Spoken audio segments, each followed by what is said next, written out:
This is not your everyday podcast. Real conversations, real stories. Well, we have an incredible guest today, Pamela Peynado. I want to make sure I say it right. An example of the American dream and owner of the Panalo Law. Pam, welcome to Innovators and Litigators. Thank you so much for having me, Nick. I How are you appreciate today? it. I'm great. Living the life. I appreciate you being here. I know this can be a little intimidating, but I know that you have the perfect personality for this. I want to start with how you start on your website, which is Immigrant Advocate Attorney. I think that's really powerful. Why do you start with that? I think it's very important for me to remember like my roots and why I do what I do. It's like I remember living in the Dominican Republic. I remember waiting for my visa to get approved. We waited a very, very long time. And I just remember coming into this country and like all the hopes and dreams that I had, and I just want to nurture that in the immigrants that I represent. Like, you have big dreams, you have big hopes, and you can accomplish anything. And I want to help you, right? Get legalized, get everything in order, know that you have rights, and I want to advocate for you. And then I'm very grateful that I get to do it as a profession, right? So I'm an attorney. So those are my three pillars. Is like I'm an immigrant, I'm an advocate, and I'm an attorney. It's really powerful to kind of tell that story, and that's a huge part of why I even have this podcast. Is there's kind of this myth where there's really only one way to make it in this country, and I think you're a perfect example of that. So if you could tell the audience kind of how you started, where you come from, and kind of where you are now. Well, I was born in the Dominican Republic. I just remember like wanting to come to the United States. I just like remember when people would go to the Dominican Republic from the United States, like I would always think they were rich because they would give us their shoes, they would give us, money. And I would just be like, I want to go to the United States. This is where I belong, So like, what age is this? Oh my gosh, I probably was like 7 or 8, Wow. and I just remember like, I'm going to learn English. I'm going to go to the United States. Money grows on trees. I just had all these assumptions of the United States, right? And then finally, our visas got approved after we waited for a while, almost a decade. We came to the United States, and it was a shock factor because there was no money trees like Yeah. I expected. We lived in a very small apartment in Harlem, and my mother just said the way that we're gonna level up is by focusing on our education. You're gonna study. You're gonna push yourselves. Typical immigrant parent. Like, you're gonna be a lawyer. You're gonna be a doctor. And I just really submerged myself into education, seeing her work so hard, and I just said I'm gonna do it. So that's what I did. I just really focused on my education. What did your parents do? So my mom, she cleaned houses, and my dad, he was unemployed.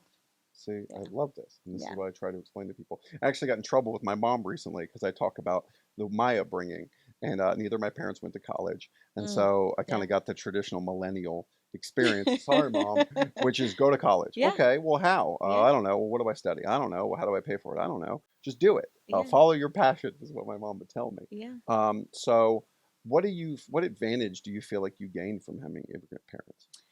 I mean, they really push you, especially like just seeing her grind. I mean, I would go with her to clean some of these houses, and I'd be like, what do these people do to be able to afford to live here? And I spoke to someone, and she was like, I'm a lawyer. And I said, I know it. This is exactly where I belong. Like, I want to have a house like this. I'm studying really hard. I'm going to do this. And my mom was like, you're going to be a lawyer. That was her number one thing. She's like, I don't care what we have to do, but you're going to be a lawyer. I remember after I graduated college, I was working at a law firm, and my mom is like, "Did you take the LSAT?" And I'm like, "Oh, I'm gonna do it. I'm gonna do it." I mean, she Oh, pushed. I literally was like, "I'm just gonna take it to get her off my back because she's so annoying." And I'm just so grateful, right? Because she pushed me so hard, I didn't delay anymore. And I think we see immigrant parents, and, I gotta admit, I mean, they're annoying, right? Like, I'm sure when I become a parent, I'm gonna be annoying too. But I think they just see so much potential in us, and they've been through so much, and they didn't have those opportunities. So they're like, we're here in the United States. You have all these opportunities. Why are you wasting time, you dummy? right. Like, come on, let's go. So I'm really grateful. I think I benefited a lot because she was very aggressive. Because if I would have had somebody that was very easygoing and, with sort of my easygoing personality, I don't think it would have worked out the way that it did. I needed to be pushed. I love that. In necessity is the mother of invention, I think is the saying. Hmm. And that's how I, kind of got into law as well. I didn't know I was going to be a lawyer. Even after undergrad, I didn't know I was going to be a lawyer. And I like hearing that story. because everyone I talk to a lot of times are like, well, I knew since I was 3 years old that I was going to be a lawyer. And really, it was coming out into really bad economies. And I graduated in '08. There were no jobs. Graduated law school in 2011. Still no jobs. So I think it's good for people to hear this story. Is that they're really, you're still able to push through all that, based on where your backstory comes from. And I think there's an advantage to that as well. I don't think it's just a disadvantage to not come from a super wealthy family or things like that. No, it should motivate you and it Yeah, should push you. Like you can elevate your generations to come. You elevate your family, right? Like you're the chosen one. Like that's how I feel. I'm I like, love I'm the that. one that's going to move my entire family forward. And then generations to come, I'm going to move them forward. So I just remember my mom, every time she'd introduce me, she'd be like, this is Pam and she's a lawyer. Everywhere we went, it was like, she's a lawyer. She's a lawyer. I So love that. you want to make them proud. And I think the way to make them proud is to do what makes you happy, but also remember, like, move your name, your last name, move it forward. Change generations. Yeah. I love that. So kind of walk me through after graduating law school, or even if you want to talk about law school, kind of your path as to where you are now. So while I was in law school, I was working at an immigration law firm. I loved working there. Actually, I started working there when I was in college. So I worked at this law firm. My stepdad was deported at this time. My uncle was picked up by ICE. Oh, It was very difficult time for my family. Like, I was struggling. I was suffering as I was working on the case. So I knew, I was like, okay, I like working here, but I really love the service that we do, the work that we do, the way that we're able to help families. So I said, I want to be an immigration attorney. Like it was easy to see. I didn't think about it before, but once I was in that, like in the arena, right, I was like, this is exactly what I want to do. So after law school, I went up to my, boss at the time. We had a conversation and I became partner the day that I passed my bar exam. wow. Hmm. That's incredible. And I think, are you first generation when it comes to doing anything like that? Because I Yeah, want to inspire people. I want people to understand. absolutely. Yeah. Like first generation, no one, my mom, my dad, I mean, they're not college graduates, like this was so foreign. There's no other lawyers in my family. I'm the first. And, I just feel so grateful, right? Because now I have a little sister. She's at UGA and she just took the LSAT. Wow. So I'm like, hey, if I can do it and you're way smarter than me, you can 100% do it. So it's just good to see that it can be done. So I'm glad that I can inspire her for sure. One of the things that I try to explain to people is kind of finding that specific path. And I know I Mm. struggle with that. I didn't know I wanted to be a lawyer. And then I became a lawyer and I did wills, trusts, and estates and I hated it. And I was like, oh no, I ruined I my think life. everybody hates I'm it. terrible at this. And so then I worked in PI and I enjoyed it more, but I didn't quite enjoy where I was working or had the dynamics. And it wasn't until I did my own thing that I was like, wow, I was really made for this. So what is it about immigration that made you go, this is it. Like this is where I was meant to be. Yeah, I think it was when my uncle was picked up by ICE Yeah. because my uncle is like my dad. I love my uncle greatly. Like he's one of the best mans I've ever met. The best man. And just when he got picked up by ICE and he had a green card, so he was here Wow. lawfully. And he had some issues, and I just saw the way it affected my grandmother. Right? Like, I mean, he was an angel in her eyes, and her whole life had been turned around now with my uncle being in ICE detention for almost a year. Goodness. And then seeing my mom try to sell a house to do this to help out. I mean, it was just, I said, man, I really need to do this. I really need to help people and guide them through that process because it was devastating for his kids, for me, for my grandmother. I think that was the moment that I said, this is what I'm going to do for the rest of my life. And then when we were able to win his case, and we were Wow. able to hug him and he's still here with me and we're so close and I'm like, this is my purpose, right? This is my life's purpose to do this for other families so that they don't have to be separated and they don't have to suffer. Yeah, and I talk about that a lot with my team too. I'm the first person in every day. No one makes me be here. But I think it's important. Yeah. You can tell somebody that actually enjoys doing what they're doing. 100%. Yeah, and I think that changes a lot. And I also don't think it means that, you never work a day in your life. I mean, there's difficulties. Yeah. There's difficult parts of your Oh, job yeah. and things And like bad that. days. Yeah, yeah. So kind of explain that to the audience if you could. Like when you hit that passion, how do you know it, and what is that kind of day to day? Yeah. I mean, the number one thing you got to do is do something you love. Like, I tell please do something you love. The law is, I mean, it is, I'm obsessed with it. I love it. Like, this is definitely what I was meant to do, law related stuff. And then immigration is my passion, right? So a lot of cases pro bono for free. Like, Wow. and it's stressful. I mean, it's a lot, but you love it so much that you just can't let it go. And I feel like if you focus just on the money or just on, let me get, working this job, hey, it pays the bills, you're never going to be truly fulfilled. Yeah. So it's like you got to do something that, I hate to say it because it sounds so cliche, but would you do this for free? Mm-hmm. Right? Like, if you really had to, would you do it for free?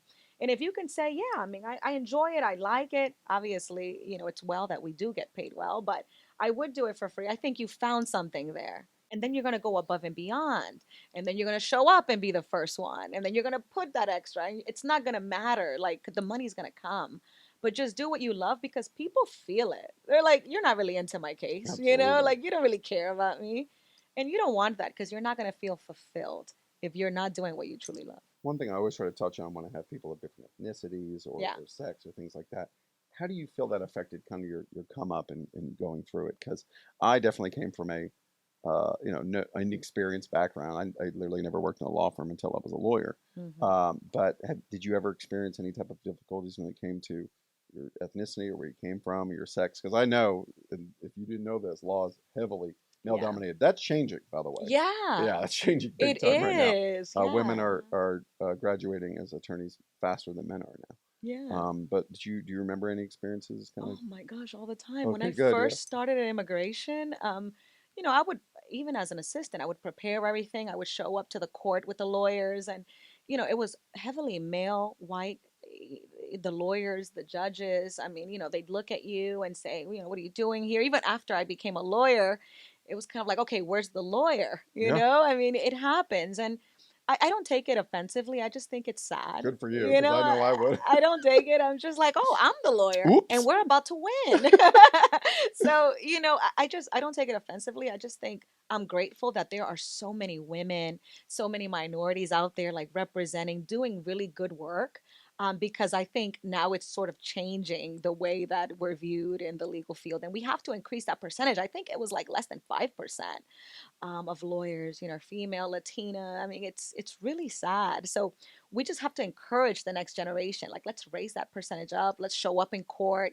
So that way, like, the way that folks look at us, it changes, right? Because they see us more represented in those fields. I would love to know your advice for similarly Mm, situated women coming up through it, because my team is very diverse. yeah. We have one of the most diverse teams, lawyers, directors at every level.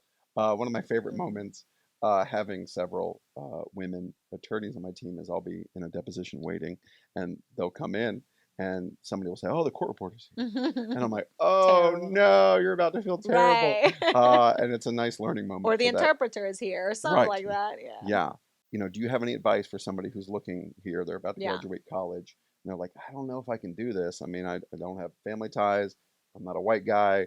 What would you tell them? Maybe they could do better. Yeah, I would say just keep a positive outlook, number one. Number two, a lot of folks that come from, immigrant families, we have a duty to take care of our parents and our families. I had the same, right? I mean, while I was working at the law firm, I was also working as a server. Like, I needed money, Yes. I 11 years in needed, restaurants. Yes. I love I it. I'm love like, my restaurant people. I worked as a server. I mean, I just needed to make money. I needed to help my family because my family was struggling. And I remember when the opportunity came up to work at the law firm, they were paying me, I think it was $8 or something. I don't remember. And, I had another job at a debt collection agency that was paying me like 12, 14. And I remember sitting there and I'm like, God, what do I do? Because I need the money to help my mom. Like, she's a single mom. It's very difficult for her. And then I said, I'm going to take a chance with the law firm. And I'm so grateful that I did, because it's completely changed my life and my family's life. And I've been able to take care of everybody because of that experience. But if I would have said, I need the $14 because I got to take care of my family, I probably would have missed out on a great opportunity. So I think my advice to young immigrant women would be, I know we want to take care of our families. Like, I know we have a duty, and we will, but we got to be strategic. And sometimes we got to make sacrifices now. And our family, they have to understand too. Like, let's make the sacrifice now. Let's, maybe focus on school, focus on perhaps an internship that's not paid. I know it's hard, Yeah. but if you can just get that experience, I promise you the long term, like, it will pay off big time. So that would be my advice, because I wish somebody would have told me when I was struggling with that. Yeah. Like, I need to make money. I need to take care of so many people. And it doesn't sound like you see it as a burden. I think objectively it is to take it that way. And I love that you don't take it that way. But that is unique to many different ethnicities or, uh, social backgrounds. A lot of people don't feel that Oh, yeah. obligation to take care of their Oh, parents. yeah. And you're just trying to figure it out. You're just trying to make your own world. You know, that's got to be difficult. Yeah. But it doesn't seem to affect you at all. I think you kind of take joy in that. No, I mean, that's my greatest pride, to know that I was able to take care of my mother financially. Like, she's been through a lot. I mean, you come to this country, you leave your country of origin where you've made all your friends, you come to this country, and you don't do it selfishly. Like, you do it for your children, because you want your children to have a better life. You know what it's like in the Dominican Republic, where it's very hard to advance. And you're like, I'm going to leave all my friends. I'm going to leave everything I know so that I can come to the United States, and maybe my children will make it. Maybe, right? So how dare we, like, not like rise up to that occasion and say, I see the sacrifices you made. Like, I see everything you've done. Now it's my turn. Let me take this baton and let me run as fast as I can. So I see it as like an honor. It's really interesting, Yeah. and I love that. As raising my children now, I worry about them not having that Mm. drive. You know what I mean? I know I'm the man I am today because of Yeah. the difficulties I had to Yeah. overcome. The fact that I was working full time and acting while in undergrad and doing it kind of my Mm-hmm. own way. I really think that although there's obviously a privilege to coming from wealth or power or things like that, there's a disadvantage too of like not having that push, that power, that oomph to like you got to do better. Like we gotta exceed that. Yeah. And I feel like the best parents, in my experience, credit to you, mom, so you're not mad at me. Uh, they do push you to be better than themselves. Yeah. Do you feel like that affected you at all? Yeah, and I do not worry about your kids. I'm sure they're going to be brilliant having you as a dad, Right. and It's very I sweet. mean, Thank you. it's amazing to just see everything you've done, and congratulations on that. But Appreciate that. I do worry about that too. Yeah. When I have kids, I'm like, I'm going to give them everything that I didn't have, right? Like, and there's a fine line, because again, you always want them to be ambitious. But I mean, what can you do? You just do the best you can, and you pray, and I you hope just hope for so. the best. I just don't know how to teach drive, man. Like I don't know if That you've is, noticed that yeah. working with other lawyers and doing what you've accomplished. How do you teach Yes. drive? How do you And teach hunger? you know what? I know some people that come from very rough backgrounds, and they still don't have any drive. Correct. So, It's true. it's like you would think that the suffering and the struggle creates the drive, but no, Okay. I Make think, me feel better. yeah, I think you just got to push. They have to have somebody that believes that they can be better, right? So I think, with seeing my mother struggle, I mean, she struggles. It was so bad. Like, I just remember not having any money. I just remember, like, are the lights gonna be These paid stories this are month? important. Yeah, and so I think that created a drive in me. Like, I never want to be in that position. I never want to be in a position where I gotta, like, beg somebody for money, because I don't know what's gonna happen, or do things that I don't enjoy because I gotta pay the bills because of this. So I think that drive was created. I know it'd be different if, maybe I grew up in a home where everything was provided for me and I didn't see, and but who knows? Maybe it would have helped me and made it things easier for me, So Absolutely. you never know, but I think that did help me, like, seeing that struggle. Other than your parents, did you have any mentors that you worked with or kind of people that guided you? Kind of what are your advice on seeking mentors or seeking people that have done what you want to do? My God, that's number one. I Yes. mean, Nick, that's it. Yeah. That's it. That's the key. I remember when I was in law school, I didn't really have any mentors. And even before law school, I didn't have any mentor. My only mentor was my boss at the time, and he's a white male. So I think the cultures are just different. His upbringing was completely different. And I just wanted somebody that I can relate to, that can tell me, you can do this. This is what you should do. And then it wasn't until later on in law school, I joined GABWA, a great organization. Give them a shout out. Yeah, shout out to GABWA. I mean, they invest a lot into young women, so it's amazing the work that they do. And I remember sitting down with CK Hoffler, the GOAT. And she just gave me so much advice, as a woman of color, like, this is what you need to do, this is what you deserve, this is what you're worth, this is how you should show up, in these settings. Like, I remember she took me to a deposition, and I don't know if I'm allowed to say this, but I'm going to say it anyways. She Let's took me go. to a deposition, and opposing counsel called her the B word. Wow. Yeah. I mean, I was shocked. And she said, "You think that offends me? You think I take that? He's trying to like take me off of my game Right. because I'm winning, Right. And I realized, I said, oh, okay, so that's what happens when you're on a roll and you're on your A game. Somebody's gonna try to talk smack, right? And they're gonna try to take you off your A game by insulting you, by saying this, by saying, "Oh, is that the interpreter? Is that the assistant?" Yeah. To actually see it with CK and see how gracefully she handled it, and how, I mean, she didn't let that phase her at all. I said, okay. So I'm very grateful for that moment and everything she had poured into me, right? I mean, she really helped me, speaking about shareholder distributions, Wow. talking about things that I was never privy to. Like, I never knew about partnership and how that works. So it's very good to find a mentor, even though I had to, like, bug her, Absolutely. call her. She canceled plans because she's busy, Of course. right? She's at the top of her game. So my word of advice would be to find a mentor, even if they're busy, even if they cancel. You wait, because the time that you get in front of them, those 2-3 minutes, they may change your life. They might give you some game that you may never have heard of. You're not, you don't have any family members doing this.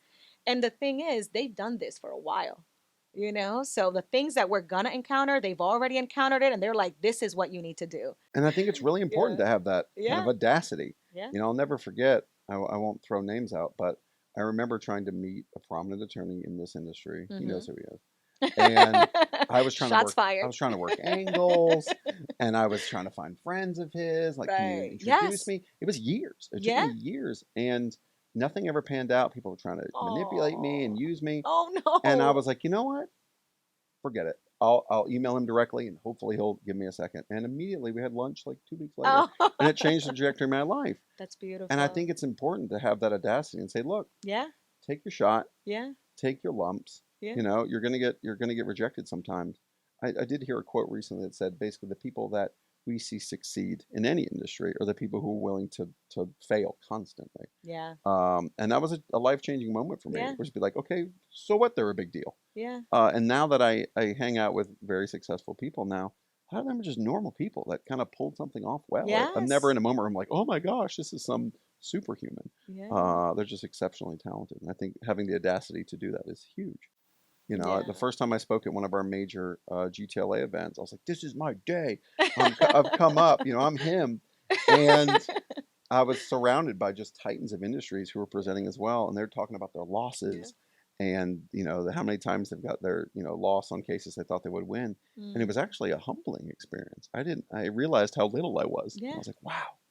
And that's the important part of getting in those rooms with people that are greater than yourself, to remind you, like, relax, kiddo. Agreed. You know what I mean? Yeah, I think it's a fine line too, because you got to be so confident everywhere you go. Yeah.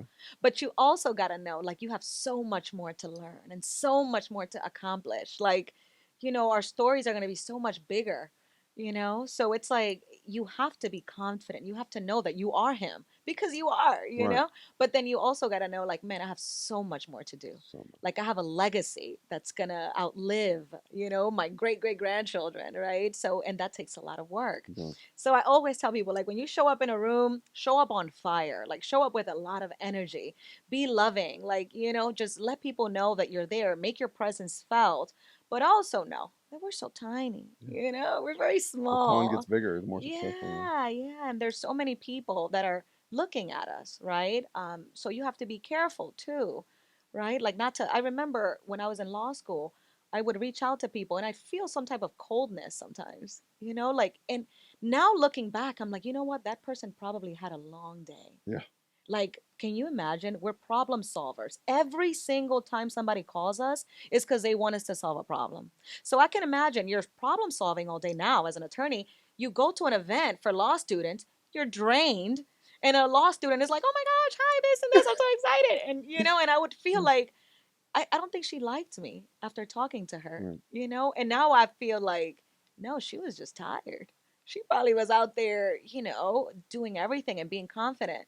But that's why I always feel like whenever you go out, be confident, just be mindful that you can create such a big impact in somebody who's watching you.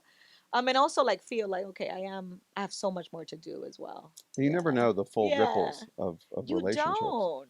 Yeah, because I felt some type of way. I was like, did I say something wrong? Yeah. You internalize everything, especially as a law student. Oh Like yeah, no, you're very everything is worried, about you. and I think law school is very good at humbling you. Oh yeah. I mean, I was very good in undergrad and first year of law. I just got embarrassed. I was like, wow, I'm not as smart Yes. as I think I am. I No. think that's kind of the part of the process.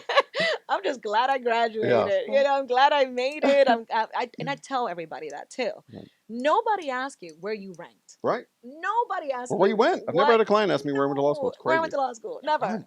No. Or like how many times you took the bar exam. Yeah. Or what did you get in the. Listen, Nobody listen to this. cares. Like just focus Yeah. and just do it because this is the greatest profession in You- the world. And another thing is to always be of service in these relationships.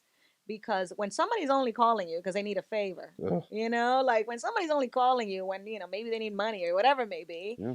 it becomes a problem. But when you're calling and reaching out to your friends, your law school buddies, or whoever, and you're like, how can I be of service to you? Mhm. Like, how can I help you move your goals forward? Again, that relationship is going to get stronger and stronger. And that's the type of relationships you want. Yeah. Don't Yeah. use people. 'Cause people remember that. No, people Trust me. remember that.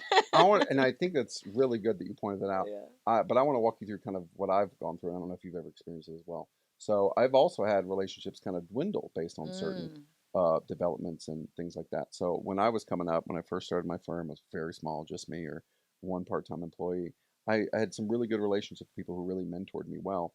And then as I hit a point of rapid expansion, those relationships kind of frayed really quick, which I was shocked by. Have you experienced kind of any But why do setbacks? you think that was? I don't want to even begin to go into it Oh. because I have no evidence for it. It would be all speculation. I Yeah. honestly don't That's know. weird. And it's odd because you try to analyze that and you look Yeah. back, like why did that relationship fray? Yeah. Why did that person, not feel like we were worthy of speaking anymore or whatever that moment was? But have you ever experienced kind of any personal setbacks or weird Yeah. relationships? Because I know I have.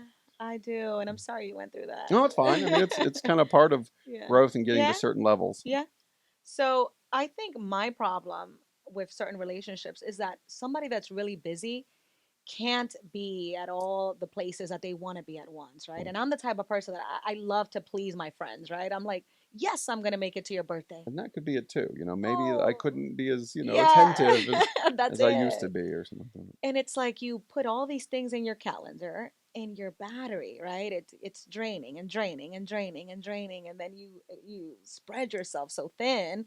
And I think, I don't want to say that folks are not in this profession don't understand it, but I think after you've talked to so many clients, solved so many problems, you're handling personnel, I mean, you're just drained. And the last thing I want to do is go to a birthday party. Like I just want to lay down, Right. and I think that goes to fostering and nurturing relationships. You got to do it early because once you get on, right, and once you get popping, right, and you got all these things going on, it's going to be so hard Yep. to really be there for everybody. So I think a lot of my like my close circle, they do express, they're like, man, we never see you. Like where are you? And I'm Right. just like, they get so tired of it. I'm working, and but that's all it is. And when I'm not working, I like to take a vacation. I like to sleep, so I think you got to Don't forget to foster. sleep, guys. It's super Yeah. important. But you got to foster those relationships. So, I'm working on it. I think what I'm learning is to say no. That is the key. Like, you got to be able to say no because if you say yes to too many things, and then something that you really love and are passionate about comes about, and maybe in that week you're not going to have the energy Yeah. that you need, right? So be very careful. Another one of my mentors, Judge Sandra Brown, she said, say no and don't explain. right? Because you got a PYP, and that's protect your peace. Sure. And I said, I'm gonna follow that advice. So kind of the last topic I want to hit on that I think is really important is Yeah. kind of give some advice when it comes to doing your own thing. So I know you worked with others. I know you've done. Oh, Yeah. I need advice from you. Well, I'm happy. We can sit down after this and walk through that, but Yeah. kind of walk through paving your way. Like how has that been, and Yeah. kind of challenges they can know about, so they can So learn yeah, from it. I mean, I worked at a law firm. I worked at that law firm for almost 20 years. I loved that law firm. We did great work. I had a great So team. she started when she was 3. Basically. And I just wanted to to figure out like my what is my life's purpose? What am I doing? Am I really fulfilled here? And I looked for other opportunities, and then I ended up with, hey, I'm gonna start my own law firm, and I'm gonna do it. And It's a it is moment. challenging. It is stressful because so many things that you had so many other folks handling, it's now you're the handler, you're the one man show. Yeah. And I think again it goes back to relationships, right? Like people trusting you. I've only been on my own for a year, and I've been so extremely successful. I've had so many partnerships. See, you can do it. Yeah, you can 100%. You just got to be positive and know, okay, everything has a solution. Like, not, everything has a solution. But people would remember. They're like, man, I remember how you did, you worked so hard before, or even you worked so hard in law school. Whatever you do, you're going to work hard. And so, of course, I'm going to support you. Of course, I'm going to be behind you. Like, you've done this for me. So, of course, I'm going to, help you out in whatever case, whatever situation you need. So I think fostering those relationships, if you want to go out on your own, is huge because you're gonna make mistakes. It's hard. Being a business owner is probably the greatest blessing, like as far as, employment related And curse.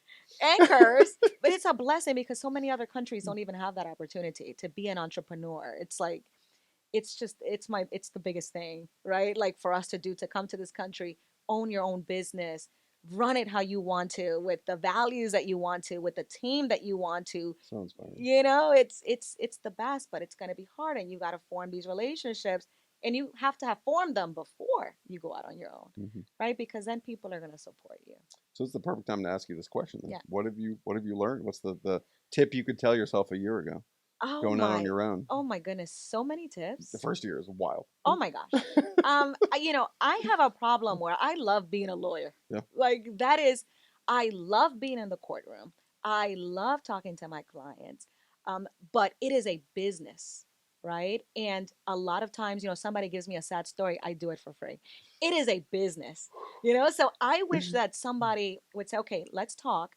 You are now a business, right? You're not Pam, the sweet person that wants to help everybody. This is a business and it needs to thrive, and you need money Eat to what you make kill, it right. And you need to market, right? Like marketing. It's everything. You could be the best lawyer in the world, and if nobody knows, you're going to go under. Yeah, I say some of the best lawyers die at their desk. Yes. Because you're so focused, and that, like, I love the law. Like, I love going to court. I love talking to clients, but I'm like, okay, I got to figure out. Can't be all you do now. Yeah, can't be all I do. Now I'm like, okay, Nick tells me I got to do this podcast. I'm coming and I'm Let's doing go. this podcast. Because you got to be out there. People got to see you. They got to hear your story. Right. They got to be able to relate. And if you don't do that, and a lot of lawyers going out on their own, they focus on the work, as they should. Yep. But they got to either delegate, and finding the right team is hard, Nick. I don't know how you've done it, but hardest part this is the hardest part. Yep. Yeah, so to have the team that you have, you're so grateful. I'm so new. I'm still sort of maneuvering and trying to find the right team, because you gotta, what is it, like hire slow and fire fast? That's right. So I'm still, in that process. Don't hire too slow. That was my mistake. I didn't hire anybody for way too long. Really? How long? I got a part-time person after like 8 months. But Okay. that's still way too slow. Yeah. And it was only part-time. So it took me a long time to get, I had to get an associate, I think, for 3 years. Wow. So yeah, definitely get some support if you can, but also keep your costs low, which is huge. Keeping costs low. You got to charge what you're worth. Yep. If you keep doing all these pro bonos, I mean, that's one thing that I've learned, and you can't have a soft heart. Like you can swing back on that later. Yeah, and you should, but you have a business. And people are going to want all of your time. Like, my clients text me nonstop. They email me nonstop. They call me. They want to talk to me. And I'm like, Protect your peace. PYP, and I'm like, and I'm doing this case for free, Oof. and so I would just say be mindful of that you are a business, that you have a battery, that battery is not everlasting, it drains. And what are you spending? Are you even spending time with your family? Are you spending time on the things you love? Because your whole life can't be the law. Yep.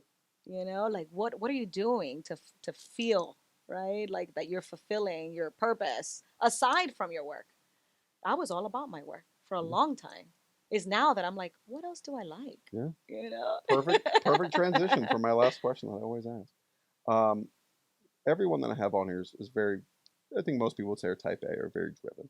But one of my favorite questions to ask at the end is kind of when do you feel like you've won in your mind? Like what will you have to accomplish in 10, 20, who knows how many years, where you're like, I succeeded. I can put my sword down. I've won, essentially. Ooh, that's a hard one. It is a hard one.